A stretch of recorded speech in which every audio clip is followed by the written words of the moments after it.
بەهۆی زۆری ڕێژەی بارانبارینی ئەم ساڵ و سەرڕێژبوونی بیڵماوسی بەنداوی دوکان، هەروەها بەرزبوونەوەی ئاستی ئاوی بەنداوەکە و دەرچوونی لە چەند دەرەچەیەکەوە، بەنداوی دوکان بووە تا جێگەی سەرنجی گەشتیاران و ڕۆژانە بۆ بینینی ئەو دیمەنانە و گرتنی وێنەی یادگاری لەگەڵیاندا ژمارەیەکی زیاتری گەشتیاران سەردانی دەکەن. پیرۆت مەحموود پیاوێکی تەمەن 65 ساڵی دانیشتووی ناوچەکەیە. ئەو کە بە دیار بینینی دیمەنی جوانی دەرچوونی ئاوەکەەوە دانیشتبوو وتی ئەم ئاوە پێشتر لە ساڵی 1970 بەهۆی بەرەکەتی خودداوە بەو شێوەیە زیادی کردووە. ئەم ساڵ بۆ دووەم جار ئاوەکە بەو شێوەیە زیادی کردوێتەوە و گەیشتووەتە ئاستی ڕژانی ئاوەکە لە کاتێکدا پێشتر بەهۆی دروستکردنی چەندین بەنداو لەلایەن حکوومەتی ئێرانەوە لەسەر ئاوی زەی بەنداوەکە مەترسی کەمبوونەوەی ئاوی بەنداوەکەیان هەبووە. ئەم جار لە تا ئێستا لە 1970ەوە تا 2019 ئەم ئاوە زیان نەبووە. مە ساڵان تینێکی زۆرمان لێ بودمانگو ئاوی دوکانمان کەم دەکا و ئاوەکەمان دەبڕێ. ئێران 70 سەدەی لەبەر کردووە. ئێستا سەدەکانی ئێرانیش هەموو بەلاکراون محتاج بە ئێرەکانە. وڵای زیانەکان لەخوا بە زیاد دۆشکر زیانی مادی نەبووە، زیانی سەری نەبووە، بەزی ماڕیوی درەخت و حەوزە ماسی و ئەو شتانەی بووە، تۆزە عەرز و کشت و کاروشتی بەرخۆداوە. ئەوی لەخوا بە زیاد بێ لە هەرێمی کوردستان و لە عێراق بەو عەدە زیانی نەبوو بڵێ نەفەرات و خەسارەتی گەورەی خسپەیە، بەس لە ئێرانێ دێهاتی زۆر بنداوە.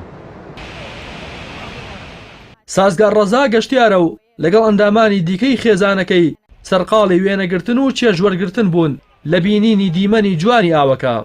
سازگار دەڵێت وەک گەشتیارێک هاتوون بۆ بینینی ئەو دیمەنە سەرنجڕاکێشەی 30 ساڵ جارێک ڕەنگە دووبارە ببێتەوە و ئەگەری هەیە لە ژیانتدا بۆ یەکجار ئەوە ڕوو بدات.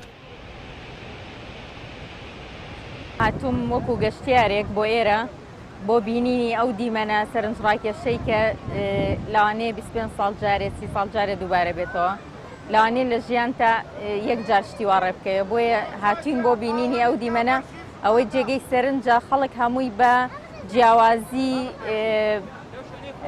بەڕاستی زمان و ڕەگەز و هەروەها خەڵکی ئاسایی و خەڵکی پلەدار و هەمووی هاتۆ بۆ ئێرە. ئەوە زۆر سەرنجڕاکێشە، بە تایبەتی ڕێژەیەکی زۆر بەرچاو لە خێزانەکان هاتوون کە ئەوە دیمەنێکی زۆر جوانتری دروست کردووە.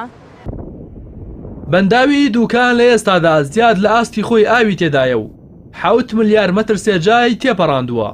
لە چرکەیەکدا زیاتر لە 1000 مەتر سێجا ئاو دەڕژێتە بەنداوەکەوە. بەو هۆیشەوە ئاوی دەریاچەکە سەرڕێژی کردووە و بەرپرسانی بەنداوەکەش بۆ دوورخستنەوەی بەنداوەکە لە هەر مەترسی و ڕووداوەیەک ئاوی زیاتر بەردەدەنەوە.